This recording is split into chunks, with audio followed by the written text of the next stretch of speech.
कुलोत्तीर्णा भगाराध्या माया मधुमती मही गणाम्बा गुह्यकाराध्या कोमलांगी Gurupriya.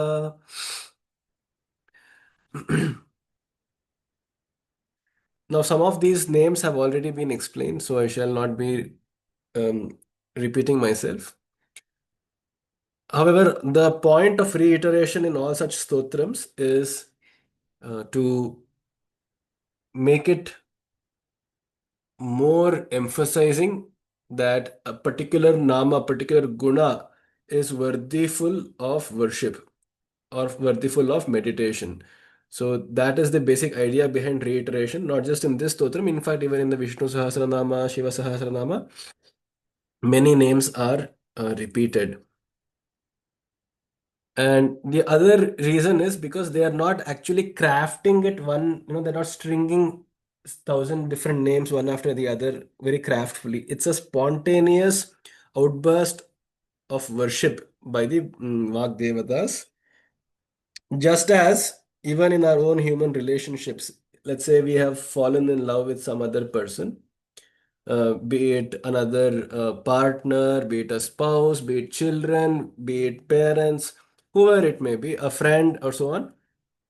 When we are in love, we unwittingly repeat ourselves over and over again in praise of that person. Do we not? So, for example, let's say there is a very uh, touching moment which is shared between a mother and let's say the daughter. So that the daughter, I mean the mother will keep showering praises on the daughter, saying, yeah, you have achieved this, you did that, you're such a good girl, you have been very helpful with me in my times of uh, of need, of dependency. And then after 5 more minutes, again, she will keep repeating the same, right? Or the second time when they meet, or the third time when they meet, at least one of those praises will be repeated because we value certain qualities in this person more so than the other. Not that the others are any less vulnerable, but there are certain qualities which we particularly are fond of in the other person. So those we unintentionally keep reiterating. That could also be how we can understand the presence of such reiterated words. Kulottirna, one who has risen to the highest peak of Kundalini, which is called Kula.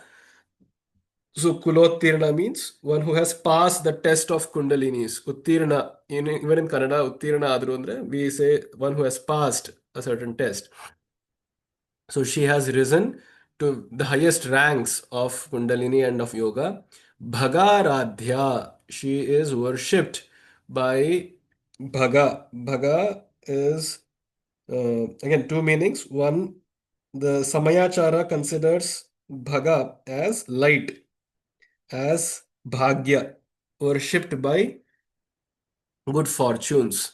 Whereas the Kaula Marga calls Bhaga as the skull, as Kapala. So she is worshipped by Kapalas. In both senses, she is worshipped either by the skeletons or by good fortunes. Maya. This pins her down to the Advaitic concept of Maya. Just as we have in the Sankhya Purusha and Prakriti, we have Brahman and Maya, a very similar concept in Advaita Vedanta, where Maya represents a veil, an illusion, or a construct, a mental construct which occurs in the supreme mind of Brahman. So, if we were to think of this very famous example of a dream, so if I consider myself to be Brahman, then the dream that I go through is the world. So, that is Maya. Similarly, if Brahman, the actual Brahman, the Lord of the universe, were to dream, that dream would be the creation itself. And just as that dream is ephemeral, it is uh, time bound, so is the world also time bound. And more so, the characters which are present in the dream have no existence apart from the dreamer, that is I itself. Similarly, all the characters in the actual universe that we are seeing have no existence apart from Brahman. But then what is Maya? So that Maya is a play of the mind, of the supreme mind. When it is thinking, that becomes what is called as Maya. So Maya is therefore the supreme mind of Brahman, the Brihat Manas of Brahman, which um, though she is both Brahman and Maya, in this particular Nama, her quality of being Maya is being emphasized. I am no different from my mind. I can't say it is my mind which dreamt this dream. Then who am I, right? So you can still say, I, the dreamer. The dreamer cannot exist without the dream. So in the same way, the mind which thinks or which dreams this entire universe is not separate from the dream itself because it's a manifestation of the mind, of the supreme mind.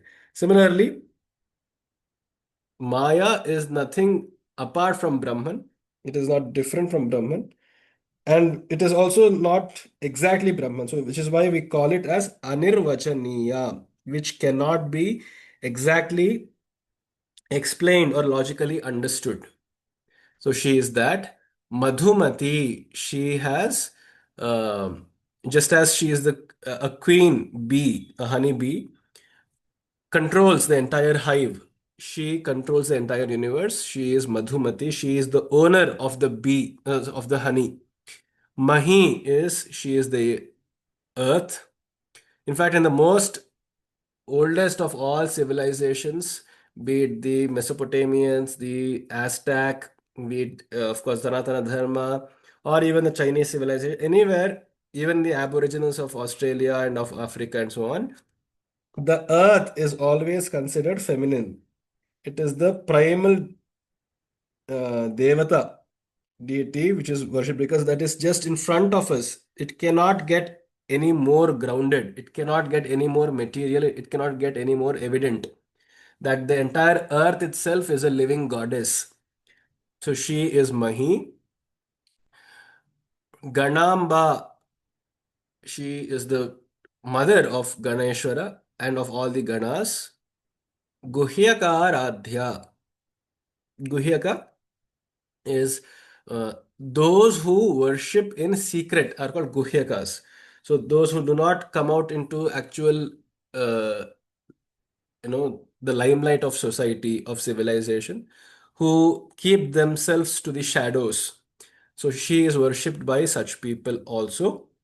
Komalangi, a beautiful, supple, tender, uh, blemishless, stainless body, Komalangi.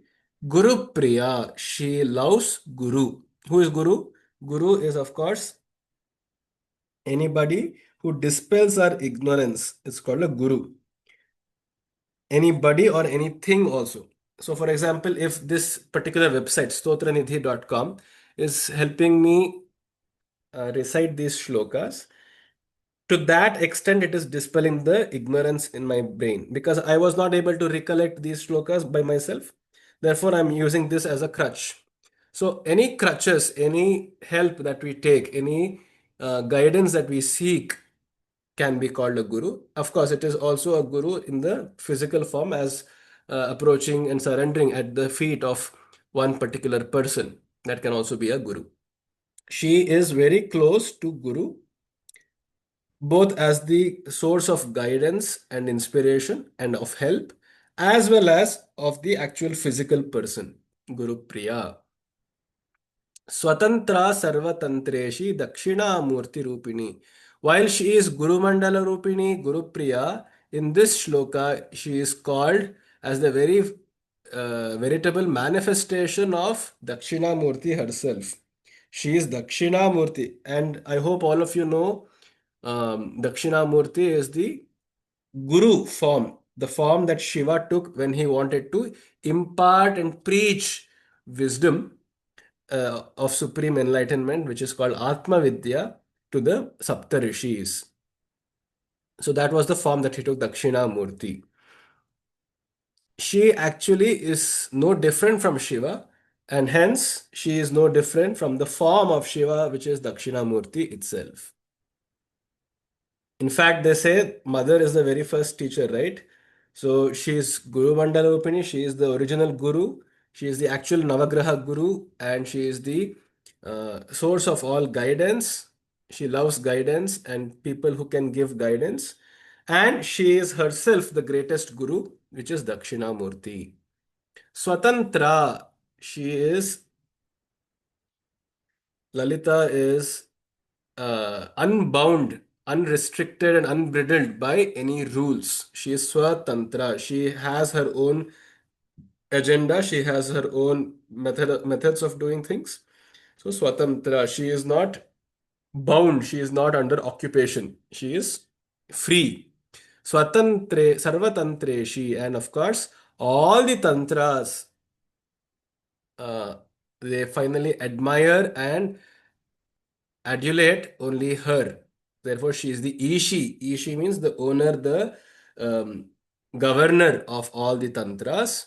Sanakadis, in, even in fact, places where Devi is worshipped alone is, can we ever find even a remote chance of learning about tantras? So even in that sense, it's very significant because in most other civilizations, they have completely wiped out the feminine deities and the feminine aspects of God also. Therefore, all of them have become hyper masculine, and because they're hyper masculine, they're always in the mode of conquest, of proselytization, of conversion, of coercion, of death, of wars, and so on. So it's a very masculine trait to conquer, to establish, to expand, to control, to convert to one's point of view, and so on. And that is also the reason why in the Western and the other parts of the world where there are such dominant masculine religions, I should rather say masculine cults, the feminine aspects have been completely eviscerated. And if we look at history, actually before the pre-Islamic, the pre-Christian era, or at least in areas where there were less influence of these, there is a demeaning term, a derogatory term called the pagans. But actually, they were not pagans, they should be called as naturalists. So, even in countries apart from India, there have been places which worshipped the divine feminine, which had temples for the divine feminine, the goddesses, and which worshipped nature and alchemy. I believe many of you have heard of this very horrific incident in the late 1500s called the Blair Witch Hunt, witch trials, where these pagans, so-called pagans or the naturalists who were worshipping Devi in their own form, whatever their sense of Devi was, they usually call it the Mother Gaia. Gaia means the earth, and so on and so forth. So they used to worship her, and then they used to collect some special occultic medicines, herbs. They used to grind them together, be healers for the community. They used to have great many artworks. They were a typical the divine archetype of femininity. But because of course, Christian, you know, extremists, they saw they were doing something because it hurt their ego, because it challenged their perception, because they were so happy doing things, being in nature, gardening, collecting fruits. They were living for quite long, and they were also natural healers, and they provided good sense of wisdom. They were very close with the earth, and whenever we are closer to nature, we always feel a welling up of joy. So of course they got jealous. Why are they so happy in life? Why are these women so happy? So then the women themselves of the Christian faith, as well as the men of the Christian faith, they falsely accuse them of being witches, of engaging in some occultic you know mysteries which were harming, like black magic, which were harming the society. And with this accusation, they just needed some excuse to arrest them. And so they started hunting them. It's called witch hunting. So they started hunting them and very painfully to hear the later parts of the story where they were actually um, spoked and then burnt alive. And so many horrific things have been done because they were, one, because they were women, and secondly, because they were engaging in some non conformist religion, and third, because they didn't, maybe perhaps because of ignorance, they didn't understand what they were doing. They just branded it as being tantric, what we in today's time would call it as tantric, black magic, and so on. So anyway, why I wanted to mention that was because Sarva Tantreshi, wherever the divine feminine is, she is the lord of the tantras, of these occults, of being close to nature, and methods which are employed by uh, things procured naturally from the environment. So that is basically what Tantra was all about, and it still is. And hence, as they destroyed these goddesses and the devotees of these goddesses, slowly, that entire Vidya of Tantras vanished, disappeared. It was consumed and subsumed into the cult of the masculine religions. And therefore, slowly they have lost all that original organic knowledge which comes from tantras, and now they are seeking it. When it's good for us that at least they are seeking it from India, because we still have it, we still have Devi worship intact. And even very peculiarly we can observe that with the revival of Kashmira, slowly things have begun to take shape in Kashmira, where with the pratisthapana of Sharda Mata at the Sarvajna Pitha by the Sringeri Shankaracharya and the others. It's been a momentous, uh, memorable historical event which has marked the renaissance of Kashmira. And Kashmira, before all these invasions, was the center of Tantras. That was where Shaivism, Shaktism emerged. And all the tantras, most of them were written by great scholars who were housed in Kashmir. So that was the place of the headquarters of feminine worship. Hence, it also blossomed into tantras. So, Sarva Tantreshi, even at home, even in a simpler example, it is all only the mothers, the women at the home who always make these home remedies. They offer solace, they offer consolations, they offer wisdom, and they cook with many ingredients. They all know, I mean, all of you also already know all the special effects of some masala, some special uh, ingredients which are used for cooking. All of this is a diluted version, I would say, a lesser version of actual tantras, right? Because all of this comes from the knowledge of nature, and that is Lalita herself. Dakshinamurti Rupini, then Sanakadi Samaradhya Shivajnana Pradayini. As the form of Dakshinamurti, she was worshipped also not just by the Saptarishis but by Sanakadi Samaradhya. Sanaka, the four brahmacharis who were born enlightened: Sanaka, Sanandana, Sanatana, Sanat Kumara. So these are the four Kumaras, very young, about 9 years of age, very young lads who were born enlightened as the Brahma Manasa Putras, means born from the mind of Brahma. And such great yogis themselves have worshipped her. Shiva Jnana Pradayini. And what does she bestow as the Guru? What Jnana is she talking to us about? Physics, maths, or some economics and such stuff? No, she will only give one thing, which is Shiva Jnana. The Jnana, the experience of being Shiva, of attaining to the Shivahood. That itself is the supreme most knowledge. Here, Shiva doesn't literally mean uh, the person with the jatas, trishulas, Nandi sitting on a Nandi, and so on. That is a different Shiva. Here, Shiva refers to Brahman itself, the supreme most phenomenon of the universe, or what we call as reality, as energy, as cosmic order. By any name we can call it, but here it is Shiva. So she gives us a taste, an experience, a starters, so to speak, of that huge, that vast experience possible ever.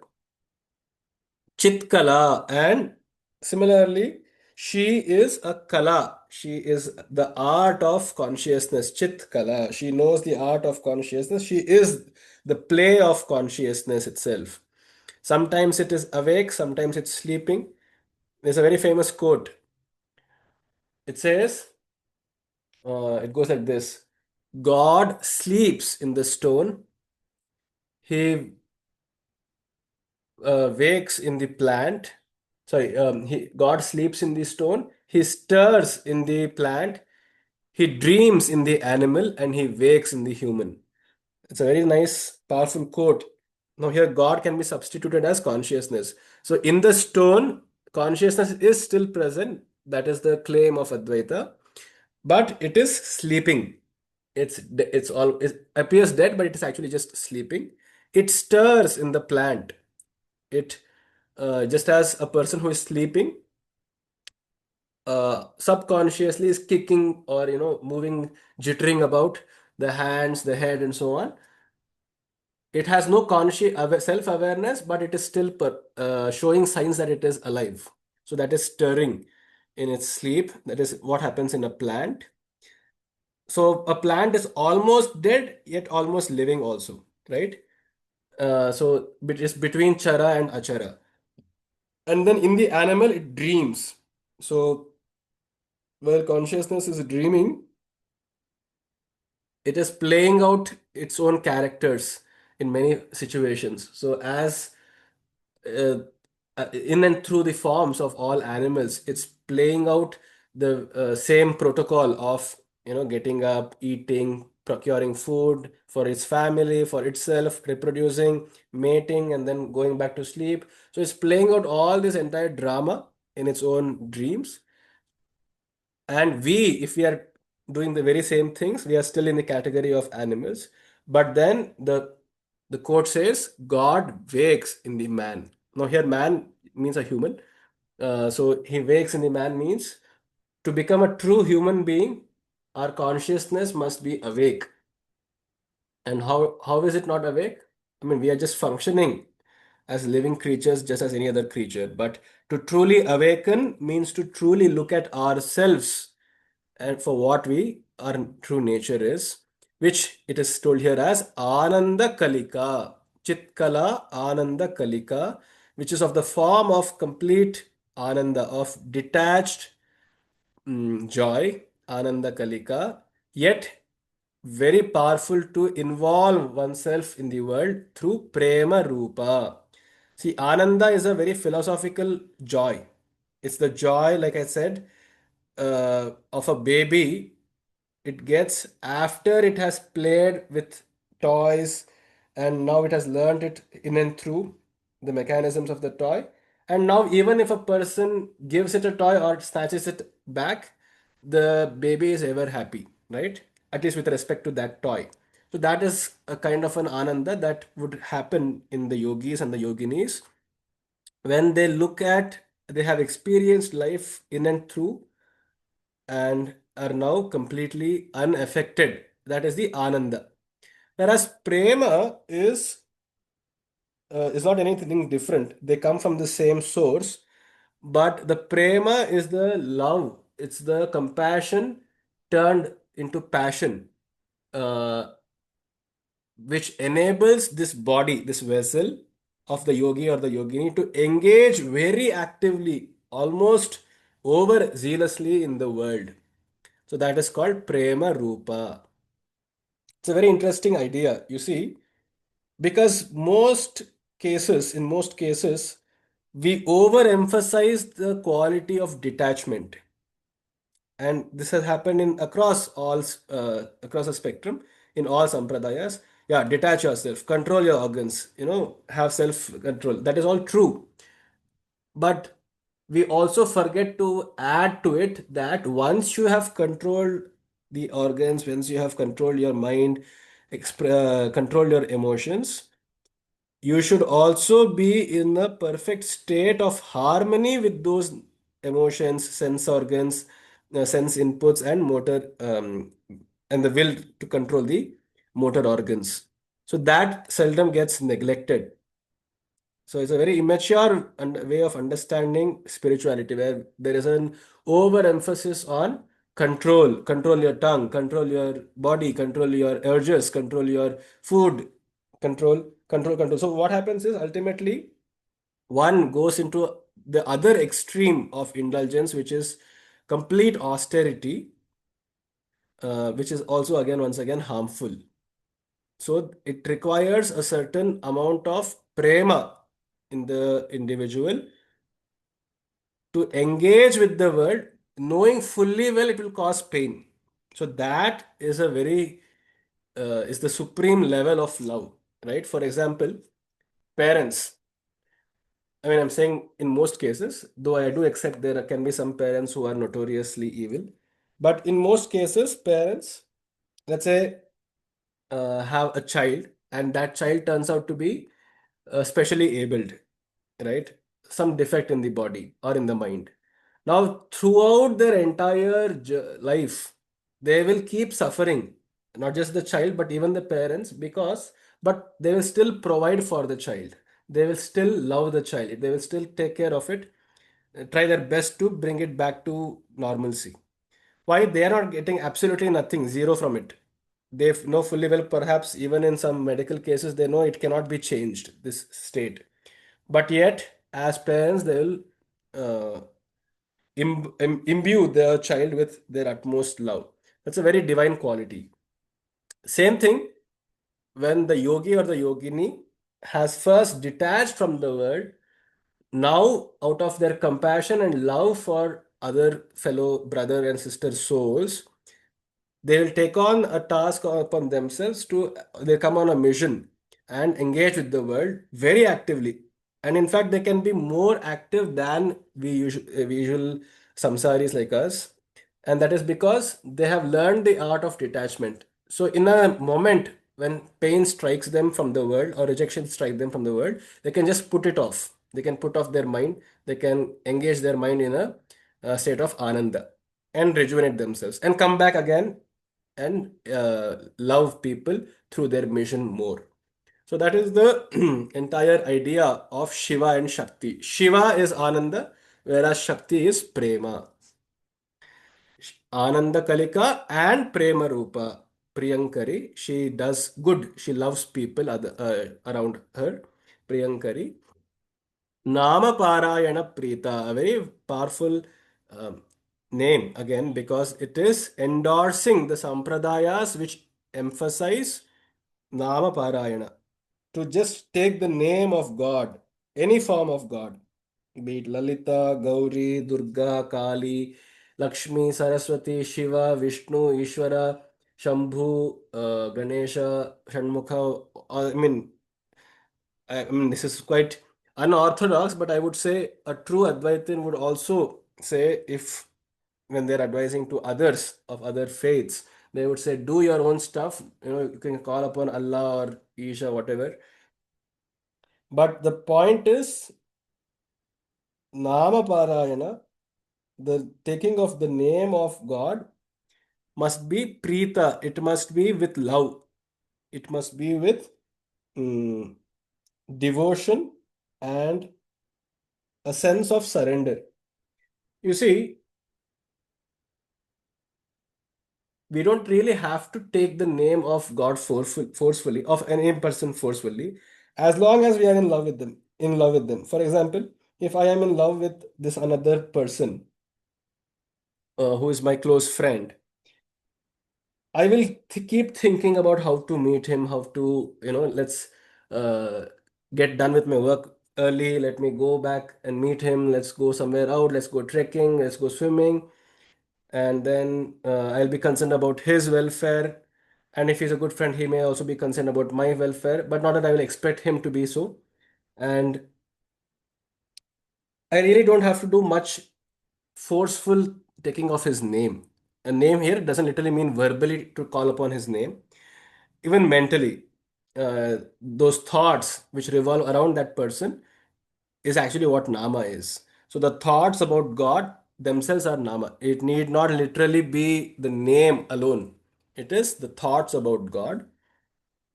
So similarly, the thoughts about the lover, they come naturally so. And even after the breakup or after the broken heart and so on, it will keep going on.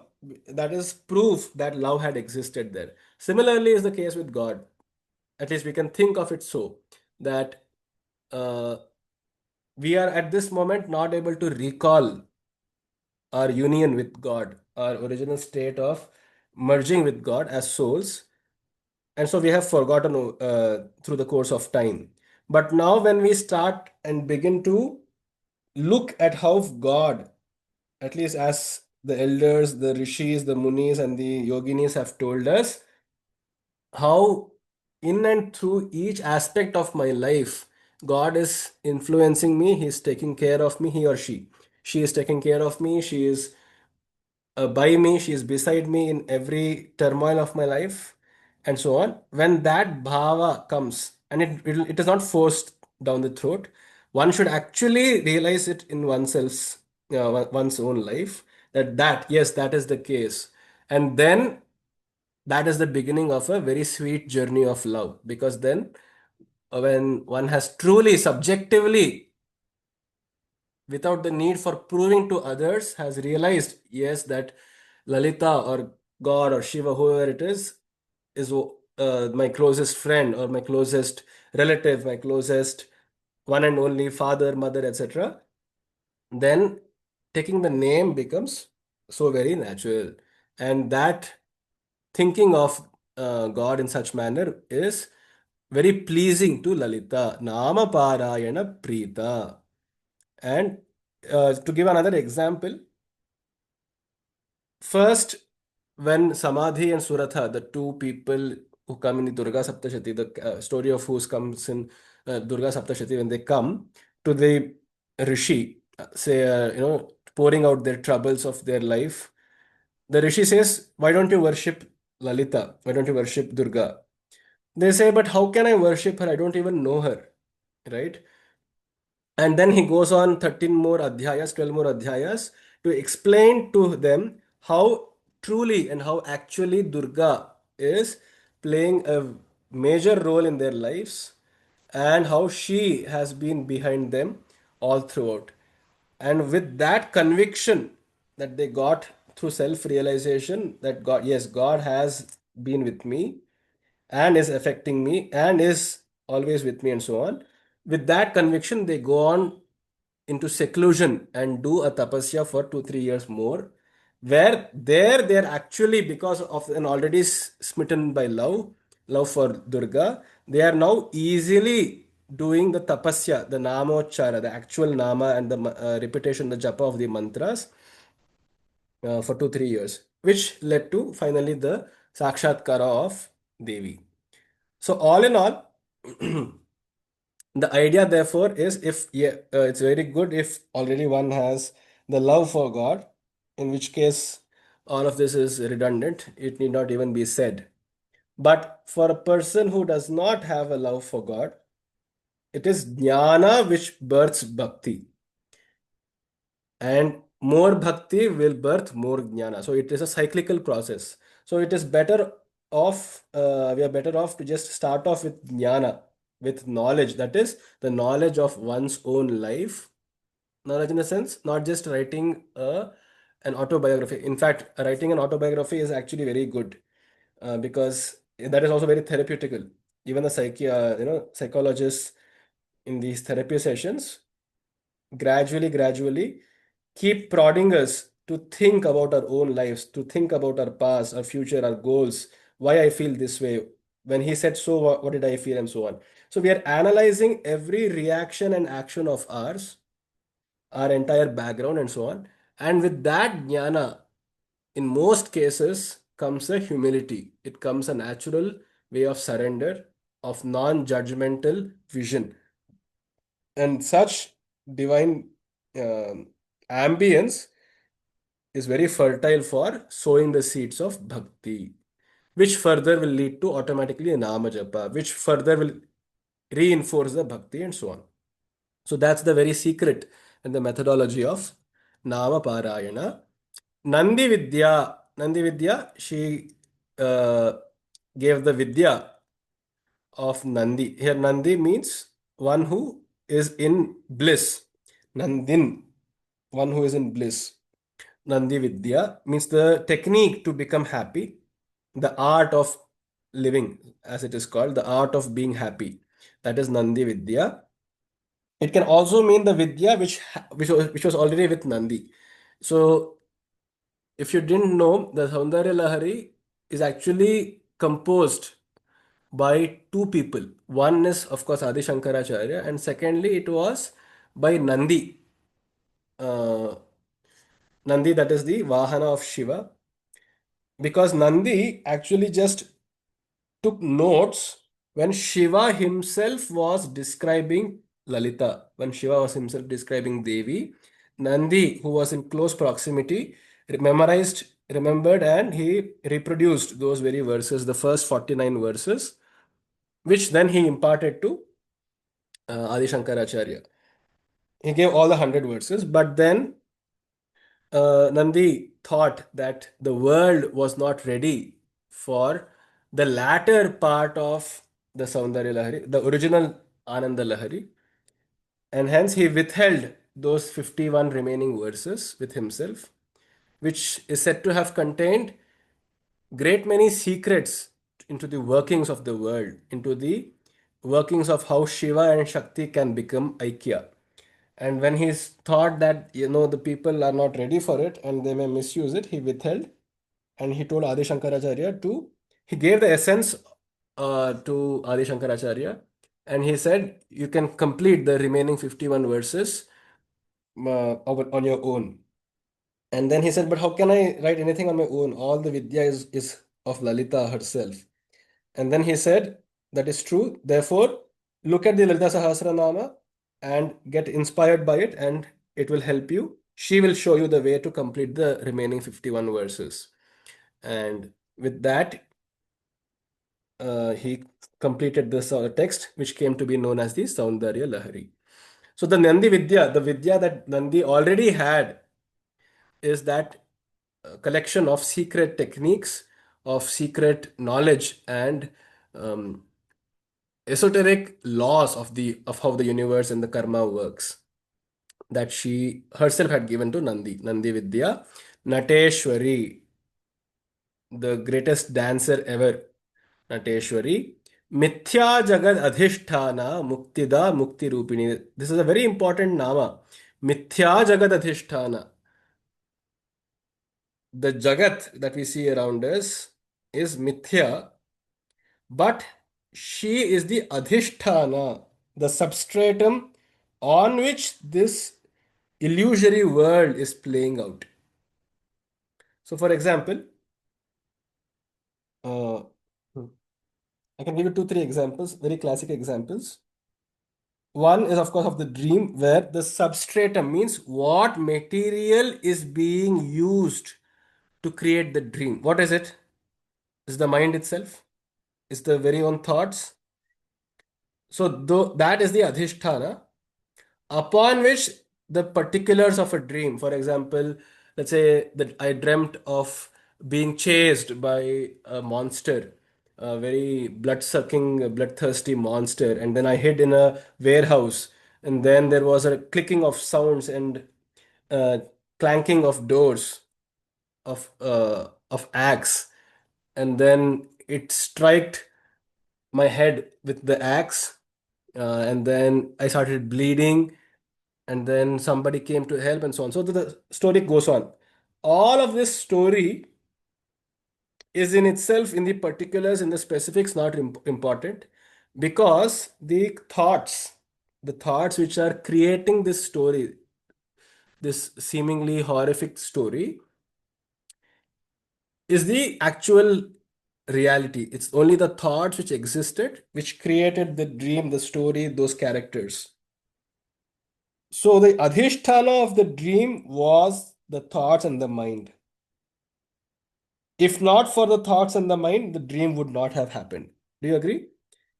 Similarly, But the thoughts and the mind can exist independently of the dream. It's not that every time the mind and the thoughts exist, there is a dream.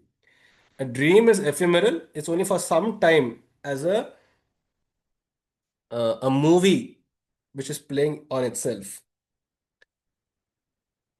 In a similar way, the Shastras say and they proclaim that this Jagat is mithya. It's the story which is happening with many vivid characters. With sometimes, we would have all had dreams which made no sense. So sometimes perhaps this samsara also has little sense in itself and it's going on.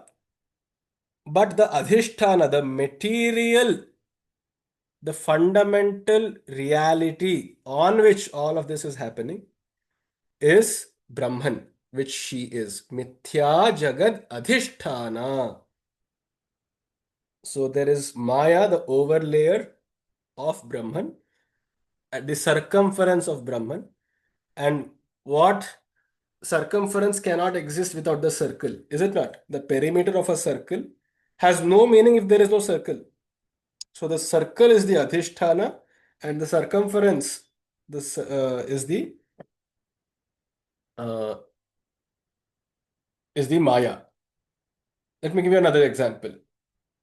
There is a sphere, and I am saying the sphere has a radius of 3 centimeters. Let's say there is a sphere as a ball. There is a radius of 3 centimeters. Now tell me one thing. I, using that 3 centimeter radius, can, using a pencil, draw an outline of the sphere. However, is the drawing, the outline of the sphere more real, or is the sphere more real? This is, I mean, I don't want you to answer it. I just want you to philosophically think about this a little deeply. Is the outline which I drew on the sphere itself real, more fundamental, or is the material, the sphere itself more fundamental? Let's think about this. Similarly, let's say there is a light that I'm shining on the sphere. It is making a certain shadow. Depending on the angle from which I shine the light, the shadow can be either circular, oval, or sometimes parabolic, and so on. And it can be very elongated, and so on. So, at a certain angle, the shadow of the sphere takes on a certain shape. Let's say it is oval, it's elliptical. So, then is the sphere itself elliptical? That's a question we must put to ourselves.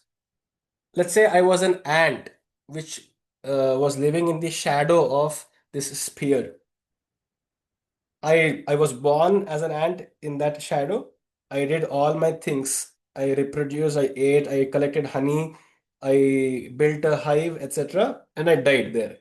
So all that I know is this shadow. All that I know is this region. I don't even know if it is a shadow. I just know there is a dark patch here which is cool.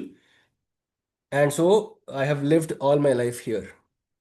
So I will begin to think that this shadow here is very real. Relative to me, yes, it is real. But truly speaking, from the paramarthika level, that is from an objective supreme level, which means if I dissociate myself from my identity as the ant, if I just step back and be the observer and look at things how they actually are, what I was living in was just a shadow. It was a shadow produced by the interaction of light and that sphere. So that shadow, which was amenable to change, though it didn't change while I was alive, in true essence can be changed. So once I step out of my comfort zone, out of the shadow, I will look at what the actual sphere is. Why am I in a more illumined area? Why am I, so what am I living in? All of these questions will come once I try to step out of that particular ellipse of shadow.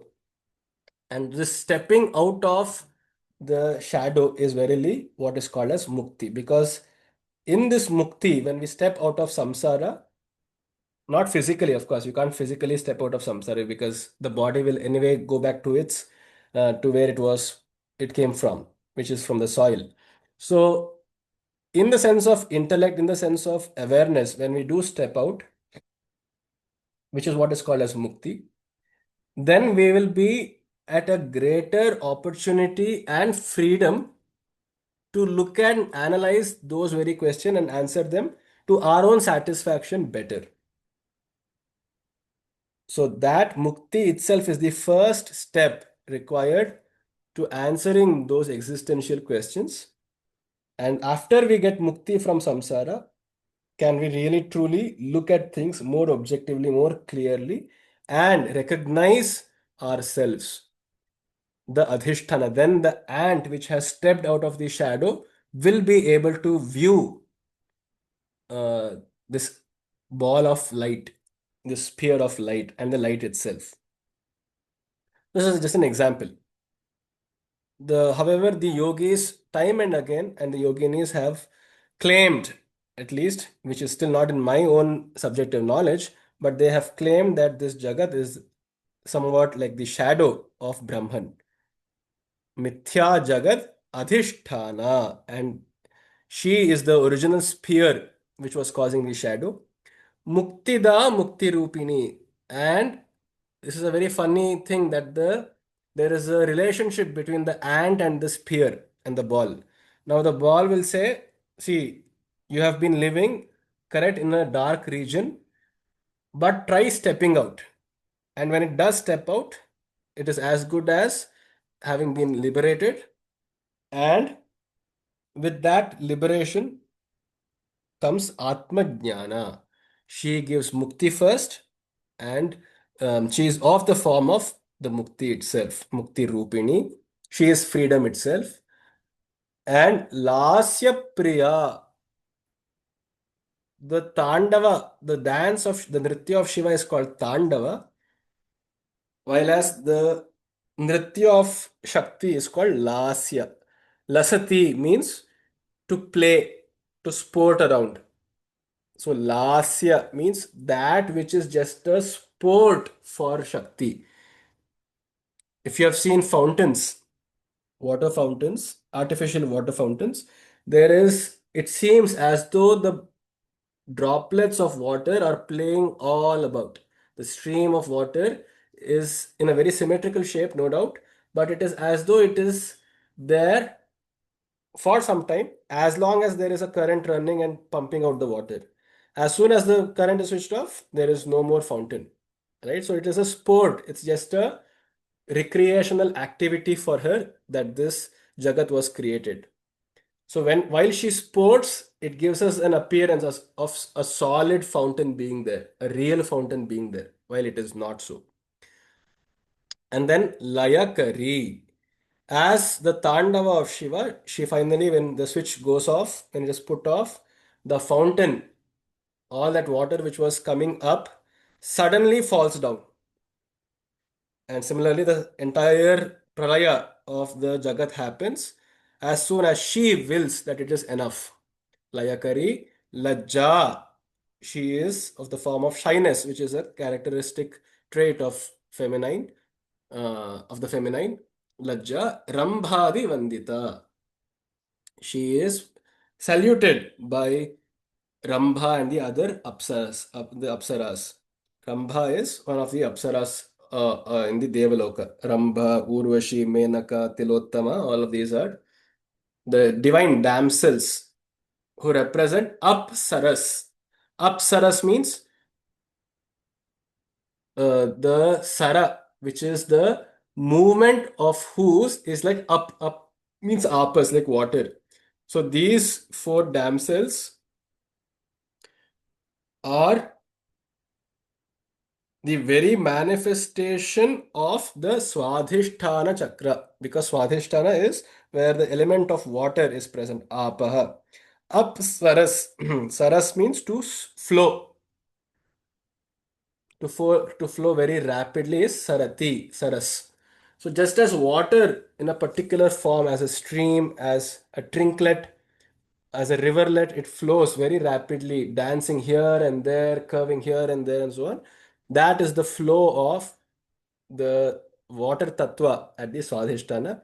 So, because she is the Adhipati of Swadhisthana, she is prostrated metaphorically by Rambha and the other water goddesses. भवदाव सुधा वृष्टिः पापारण्यदवानल दौर्भाग्यतूल वातूल जराध्वान्तरविप्रभा. She is the Sudha Vrishti for a person who is Bhavadava, where there is a drought. Dava means a drought. When there is a famine and drought present in the samsara, where there is absolutely a person has been devastated, totally under depression, nothing in life is going as he or she wants, then he or she has begun to question the very meaning of life and is completely lonely. So, when such is a situation, she comes as a very welcome spell of rain, of Sudha, of Amrita, of joy. Bhavadava Sudha Vrishtihi Paparanya Davanala. But she is not just a spell of rain, but she can also be the Davanala, the forest fire, which can completely erase and burn the entire forest to ground. And what is the forest there? It is Paparanya. It is the entire jungle of bad karma, of all the mistakes, errors, blunders that we have performed in the past. All of it in a moment can be washed off and burnt to crisp and charred completely away by Lalita herself. Just imagine what beauty there is, even in destruction of Papa, of all our past mistakes, of all our past traumas, when they are completely removed, it lightens the soul, it lightens our mind, it unburdens it to a very great extent that we become uh, springing about with joy. And then Daurbhagya Tula Vatula. So first there was the depression where she came as a welcome spell of rain. First she showed us what possibility of joy is there. And then as we started migrating closer and closer to her, she started bringing up all the past karmas within our mind, within our buried subconscious, and bringing them to the surface and completely setting them ablaze once and for all, burning them to a crisp. So that is a very destructive process, in fact. Even in our own psychology, when they do all this past regressive therapies, it's a very dangerous thing because of people who have been seriously wronged.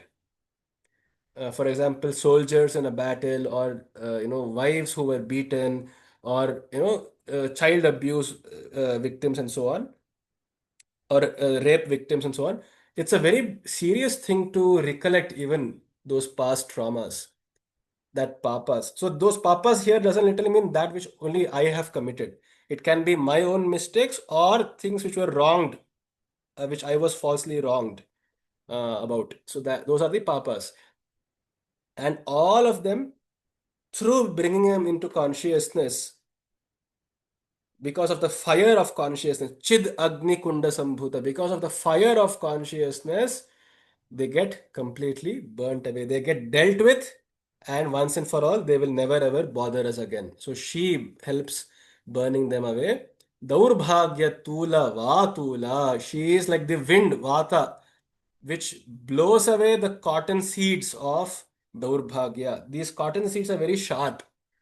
They are covered by a wool of cotton, but inside they are very pricky, correct? And these seeds of misfortune, Daurbhagya, are these seeds of misfortune which will, when planted elsewhere, they will still grow into another cotton plant which will again be very pricky. Daurbhagya always comes like a cotton. If you see in our own lives, the outer part is always very soft, very kind, and so on. But people inside will be nursing a lot of grudge, enmity, and so on. Similarly, can circumstances be on the outwardly they may be conducive environments, but inside there will be very toxic cultures. So that is Daurbhagya. Tula, Tula is cotton. Vatula, which blows it away, very far away. Daurbhagya Tula Vatula. Jaradhvanta Ravi Prabha. Dhvanta is tamas, it is ignorance, it is darkness. Just as the darkness of night gets immediately cut in two when the first rays of sun emerge, she dispels away the darkness of Jara, of disease and decay. Jara is disease and decay. The natural process of disease and decay, and it is a very dark thing actually, which is why most people don't like to associate themselves or be in the company of old people, because senescence creates naturally, so not by the person, but I'm saying naturally it saps a person of its energy, because now the energies in that particular body are receding, they are going away. Therefore, there is a vacuum. Slowly, small vacuums are created here and there, which suck in the energy from the ambience. And hence, both for the person himself in old age as well as for the other person around, it's a very energy draining situation. And not just energy, when energies themselves go down, the mind becomes dull. The mind becomes less vigorous. It loses the capacity to desire and make an effort to fulfill it. Though the desires will still remain, the ability to desire wholly, to imagine wholly, desire, and have the energy to put in the effort to fulfill them, at least even make an attempt, will be lost slowly. A gradual process of decay. And such will cause a great darkness within. That void, that vacuum is Dvanta. So then what is the solution to it? The solution, as is proclaimed here, as is uh, attested here, is through Lalita coming into our lives as Ravi Prabha, as the light of the sun. Though we cannot do much to evade old age, though we cannot do much to evade all diseases in ourselves, finally, when she wills and when we surrender, she will come as the morning sun. So there is always a ray of hope, quite literally. And she will dispel all that darkness and refill our own voids with the cup. So that is why she also holds the cup in her left hand. So that cup essentially represents our own voids in our hearts. So she keeps pouring it with Sudha. She keeps pouring it with divine Amrita.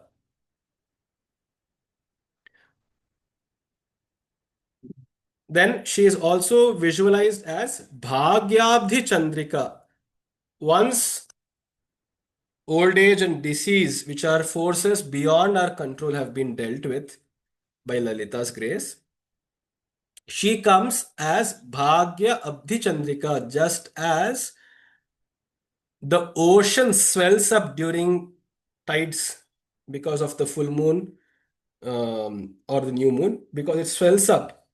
Similarly, the ocean of our Bhagya, Bhagya Abdhi, the ocean of our Bhagya, the destiny, it swells up with joy looking at Lalita coming as the full moon, as the Chandrika, which means there is a greater potential for greater waves of fortunes to come our way, for tides, the high tides and the low tides to come our way when she has fully risen and become a Purna Chandra, become a full moon.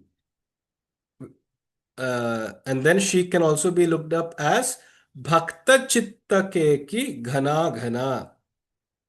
Keki is one of the birds, which is a peacock.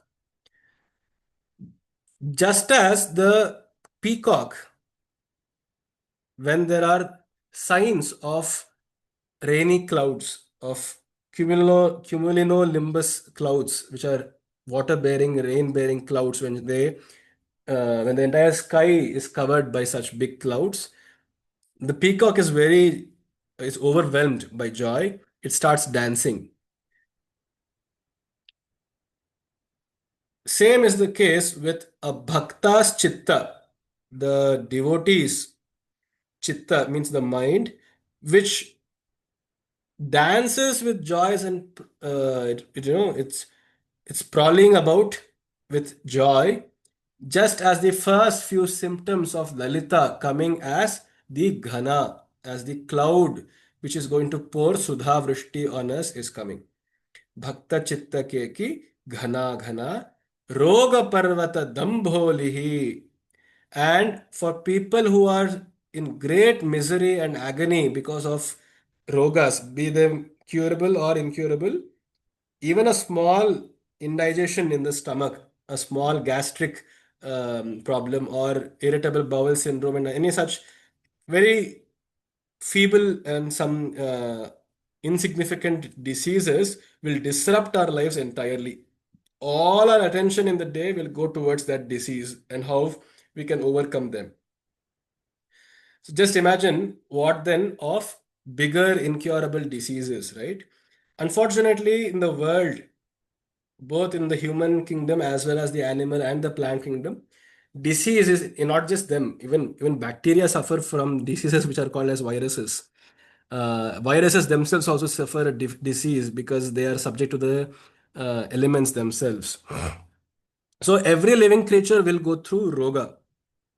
And when the rogas mount and surmount, and they become a lot unbearable, Parvata, when it becomes as big as a mountain, she comes as the Dambholihi. Dambholi means a tunnel or a drilling instrument, a drilling machine, a mining machine, which just hastily drives through and tunnels up the entire mountain, reducing it to crumbles. Roga Parvata Dambholihi. So even though there may be a roga, Lalita will find us and will dig a tunnel for us and help us,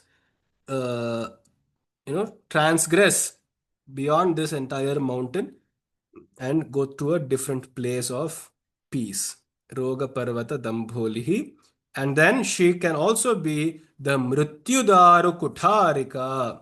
She is the Kutharika. Kuthara means an axe which can cut down millions and millions of trees, daru of mrityu, where if death itself were to be imagined to be the trees, she comes as she comes and becomes the axe for us. She says, readily use me to cut down death itself, so that we may go into immortality.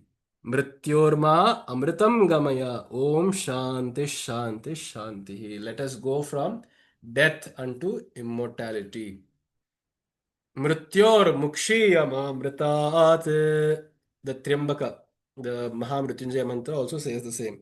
May we be released from the clutches of death and migrate quickly towards Amrita. Let us stop here at 144. We'll take up from 145. So 20 more verses, 40 more verses, we'll be able to complete them in 4 more days, hopefully. Okay. Any questions? Any message you want to, broadcast?